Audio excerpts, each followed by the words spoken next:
Ananda mana wacho ni of course gima jakom otimo en gima duong'. Embo beda statesman wacho ni onge tiende mondo ji opogre, ji obede mesa achiel mondo ji oriwre. And aparo ni mano is the right step. Okay. Wan ne kaka oganda. Tada mana nyiso jowa ma josiasa ni sani be koro kaka siasa ni olokore. Gima neno ka dhi bedo mbele ka. Wach moro ni ng'ato biro rito mondo ting' bade ahinya cha. Onge mako bad. Idhi ketho gini wa. Eba koni niya, sani tiji magolio oko.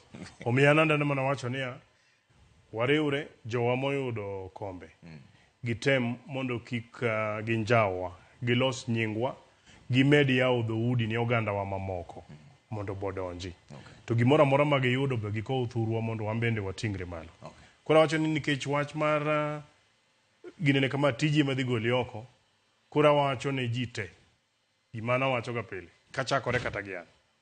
Ng'ama ok otiyo bro mana dhi dala. Okay, erokamano ahinya.